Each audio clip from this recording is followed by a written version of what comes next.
Good morning दोस्तों, आज है 22 अप्रैल 2025। चलिए कुछ ताज़ा खबरें देख लेते हैं।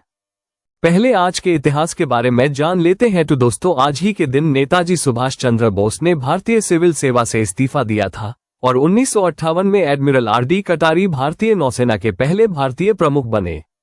और आज ही 1970 में इस दिन पहली बार पृथ्वी दिवस भी मनाया गया था। पहली खबर देखिए, कैथोलिक ईसाई धर्मगुरु पोप फ्रांसिस का 88 साल की उम्र में निधन हो गया है। वेटिकन के मुताबिक स्थानीय समयानुसार आज सुबह 7:35 पर पोप ने आखिरी सांस ली। पोप फ्रांसिस इतिहास के पहले लैटिन अमेरिकी पोप थे। आगे देखिए, सुप्रीम कोर्ट ने सोमवार को बंगाल में राष्ट्रपति शासन लागू करने और पैरामिलिट्री फोर्स तैनात करने की याचिका पर कोई आदेश जारी करने से इनकार कर दिया। याचिकाकर्ता ने अपील की थी कि वक्फ कानून के विरोध में हुई मुर्शिदाबाद हिंसा के बाद कोर्ट इस पर फैसला ले। इस पर जस्टिस बी.आर. गवई और जस्टिस ए.जी. मसीह की बेंच ने कोई आदेश नहीं दिया। बेंच ने याचिकाकर्ता से पूछा, क्या आप चाहते हैं कि हम राष्ट्रपति को इसे लागू करने का आदेश भेजें? हम पर दूसरों के अधिकार क्षेत्र में दखलंदाजी के आरोप लग रहे हैं। जस्टिस गवई अगले महीने CJI बनने वाले हैं। आगे देखिए, कांग्रेस सांसद राहुल गांधी ने अमेरिका के बोस्टन में महाराष्ट्र विधानसभा चुनाव पर सवाल उठाए। उन्होंने रविवार शाम भारतीय प्रवासियों को संबोधित किया। उन्होंने कहा कि यह पूरी तरह साफ है कि भारतीय चुनाव आयोग समझौता कर चुका है। इस सिस्टम में कुछ गड़बड़ी है। आगे देखिए, बेंगलुरु में सोमवार सुबह वायुसेना के अधिकारी और उनकी पत्नी पर कुछ लोगों ने हमला कर दिया। उनके साथ मारपीट के अलावा गाली गलौज भी की गई। ऑफिसर ने वीडियो जारी कर घटना की जानकारी दी है। पुलिस के मुताबिक विंग कमांडर शिलादित्य बोस पत्नी स्क्वाड्रन लीडर मधुमिता दत्ता के साथ कोलकाता की फ्लाइट पकड़ने एयरपोर्ट जा रहे थे। उसी दौरान बीच रास्ते में कुछ लोगों ने बाइक से उनका पीछा किया और गाड़ी रोककर मारपीट की। आगे देखिए, कर्नाटक के पूर्व पुलिस महानिदेशक DGP ओम प्रकाश की हत्या के मामले में आज सोमवार को नया खुलासा हुआ। न्यूज एजेंसी PTI ने पुलिस सोर्स के हवाले से बताया कि पत्नी पल्लवी ओम प्रकाश की हत्या की प्रमुख संदिग्ध है। घटना के समय ओम प्रकाश खाना खा रहे थे। इस दौरान दोनों के बीच झगड़ा हुआ। यह इतना बढ़ गया कि पत्नी ने उनकी हत्या कर दी। आगे देखिए, इंडियाज गॉट टैलेंट शो में पेरेंट्स पर अश्लील कंटेंट के आरोप में फंसे समय रैना पर अब स्पाइनल मस्क्यूलर एट्रोफी SMA से पीड़ित एक नेत्रहीन नवजात का मजाक उड़ाने का आरोप लगा है। उन पर यह आरोप construction SMA foundation of India ने लगाया है। फाउंडेशन ने कोर्ट को बताया, 10 महीने पहले समय रैना ने दैट कॉमेडी क्लब में स्टैंड अप में कहा था, देखो चैरिटी अच्छी बात है, करनी चाहिए।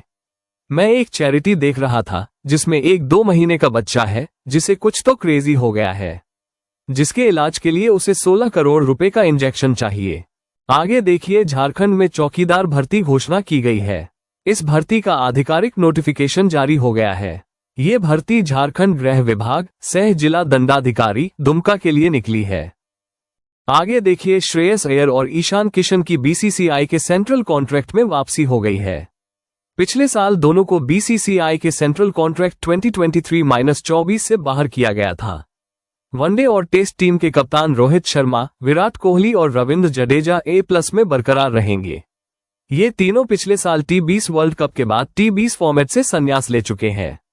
वहीं जसप्रीत बुमराह भी A+ ग्रेड में बने रहेंगे। आगे देखिए, विधानसभा चुनाव में हार के बाद अब आम आदमी पार्टी आप ने municipal corporation of Delhi MCD चुनाव नहीं लड़ने का फैसला किया है। पूर्व मुख्यमंत्री आतिशी और दिल्ली के पार्टी अध्यक्ष सौरभ भारद्वाज ने सोमवार को इसकी जानकारी दी। चुनाव 25 अप्रैल को होगा। आगे देखिए, छत्तीसगढ़ के पूर्व मुख्यमंत्री भूपेश बघेल ने ओडिशा की राजधानी भुवनेश्वर में नेशनल हेराल्ड केस में सोमवार को प्रेस कॉन्फ्रेंस की। उन्होंने कहा, एड भाजपा के इलेक्शन विंग की तरह काम कर रही है। एड ने 2015 में केस बंद कर दिया था। बाद में एक नई FIR दर्ज की गई। इसके बाद सोनिया गांधी और राहुल गांधी से लंबी पूछताछ हुई। आगे देखिए, कांग्रेस सांसद राहुल गांधी की दोहरी नागरिकता को चुनौती देने वाली याचिका पर सोमवार को इलाहाबाद हाईकोर्ट की लखनऊ बेंच में सुनवाई हुई। हाईकोर्ट ने केंद्र सरकार से पूछा, राहुल गांधी ब्रिटिश नागरिक हैं या नहीं, इस पर 10 दिन में जवाब दें। भाजपा कार्यकर्ता विघ्नेश शिशिर की याचिका पर सुनवाई के दौरान केंद्र सरकार ने एक स्टेटस रिपोर्ट पेश की। आगे देखिए, भारत ने बेलगाम इंपोर्ट्स यानी आयात को रोकने के लिए कुछ स्टील प्रोडक्ट्स पर 12% टेम्पररी टैरिफ लगाने का ऐलान किया है। मिनिस्ट्री ऑफ फाइनेंस ने सोमवार 21 अप्रैल को नोटिफिकेशन जारी कर इस बात की जानकारी दी है। दुनिया में क्रूड स्टील यानी कच्चे स्टील के दूसरे सबसे बड़े प्रोड्यूसर भारत ने कहा कि टैरिफ सोमवार से प्रभावी होकर 200 दिनों के लिए लागू रहेगा, जब तक कि इसे हटाया या इसमें बदलाव नहीं किया जाता। इस टेम्पररी टैरिफ को सेफगार्ड ड्यूटी के रूप में जाना जाता है।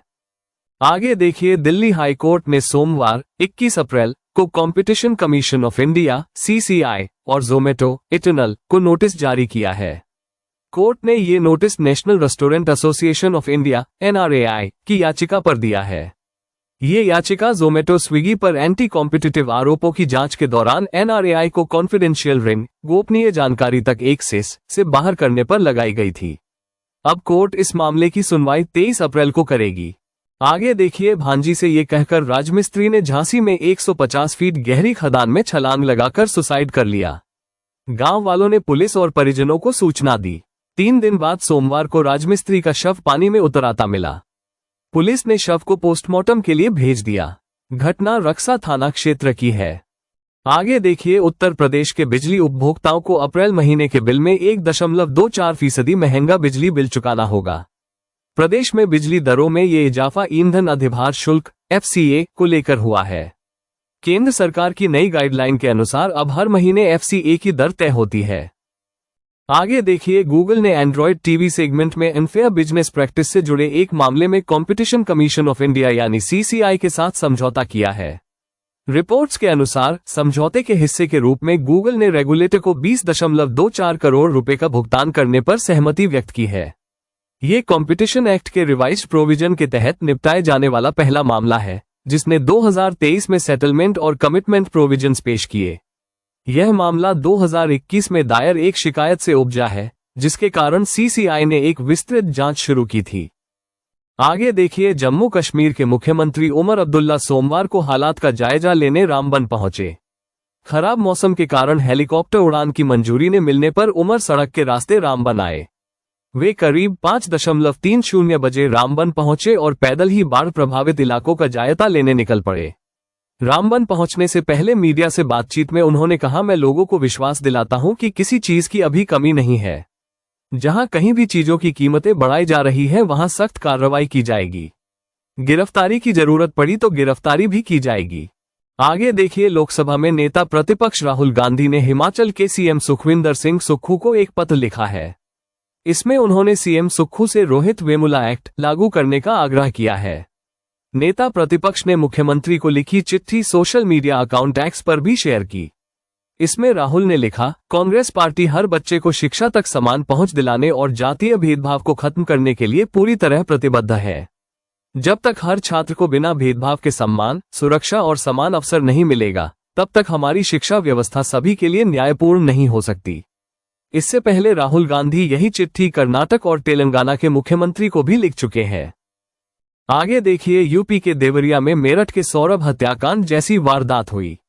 यहां दुबई से लौटे पति की पत्नी ने प्रेमी के साथ मिलकर हत्या कर दी। शव को 2 टुकड़ों में काटकर ट्रॉली बैग में भर दिया। इसके बाद सूटकेस को घर से 55 किलोमीटर दूर फेंक दिया। रविवार सुबह तरकुलवा क्षेत्र में किसान ने खेत में ट्रॉली बैग देखकर पुलिस को सूचना दी। पुलिस पहुंची तो सूटकेस के अंदर शव मिला। पुलिस ने आसपास के लोगों से पूछताछ की, लेकिन शव की शिनाख्त नहीं हो पाए। हालांकि पत्नी ने एक गलती कर दी थी। उसने पति को उसी ट्रॉली बैग में भरा जिसे वो दुबई से लेकर आया था। ट्रॉली बैग में एयरपोर्ट का बार कोड लगा था। उससे शव की पहचान नौशाद अहमद 38 पुत्र मन्नू अहमद के तौर पर हुई। पुलिस नौशाद के घर मईल थाना क्षेत्र के भटौली गांव पहुंची तो पत्नी राजिया ने पति के लापता होने की कहानी सुनाई। वो खुद जोर जोर से रोने लगी, लेकिन जैसे ही पुलिस ने घर के अंदर तलाशी ली तो पूरी तस्वीर साफ हो गई। कई जगह खून के निशान मिले। आगे देखिए, हरियाणा के नूंह में चल रहे तबलीगी जमात के जलसे के आखिरी दिन सोमवार को 10 लाख से ज्यादा लोग पहुंचे। 21 एकड़ में लगाया गया टेंट छोटा पड़ गया। लोगों ने पार्किंग एरिया में भी नमाज पढ़ी। कार्यक्रम के बाद जमात के प्रमुख मौलाना साद ने जलसे की समाप्ति की घोषणा की। पंडाल के गेट पर सेव गाजा और इजरायली प्रोडक्ट्स के बायकॉट के बैनर लहराए गए। कुछ लोगों ने हाथ में बैनर लेकर इजराइल की फिलिस्तीन के खिलाफ की गई कार्रवाई का विरोध किया। उन्होंने बैनर पर लिखा, अगर हम जिहाद के लिए नहीं जा सकते तो फिलिस्तीन को दुआ में जरूर याद रखना। आगे देखिए, इनकम टैक्स विभाग ने इंडिगो समेत 3 डोमेस्टिक एयरलाइन कंपनियों और उनसे जुड़े 15 इंटरनेशनल विमान लीज पर विमान देने वाली कंपनियों को 1500 करोड़ रुपए का टैक्स नोटिस भेजा है। आयकर विभाग ने इन पर आयरलैंड में बनी कागजी कंपनियों शेल कंपनियों के जरिए टैक्स बचाने का आरोप लगाया है। ये नोटिस अक्टूबर 2024 और मार्च 2025 में भेजे गए थे। टैक्स में हेरफेर का यह मामला 2021-22 और 2022-23 के वित्तीय वर्षों से जुड़ा है।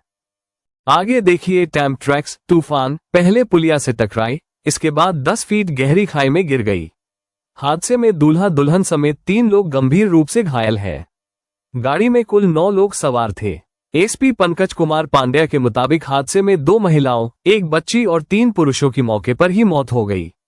शुरुआती जांच में सामने आया है कि ड्राइवर को नींद आने के कारण ये हादसा हुआ। बाड़ी एसडीओपी अदिति सक्सेना ने बताया कि गाड़ी जबलपुर से इंदौर की ओर जा रही थी। परिवार शादी करवाकर बिहार के सुपौल जिले से लौट रहा था। आगे देखिए, पंजाब के पूर्व मुख्यमंत्री बेअंत सिंह हत्याकांड में आजीवन कारावास की सजा काट रहे जगतार सिंह हवारा की तिहाड़ जेल दिल्ली से पंजाब की जेल में तबादला की याचिका पर सुप्रीम कोर्ट में सुनवाई एक बार फिर टल गई। जस्टिस बीआर गवई की अगुवाई वाली पीठ ने सोमवार को चंडीगढ़ प्रशासन की ओर से पेश सॉलिसिटर जनरल तुषार मेहता के अनुरोध पर अगली सुनवाई की तारीख दी।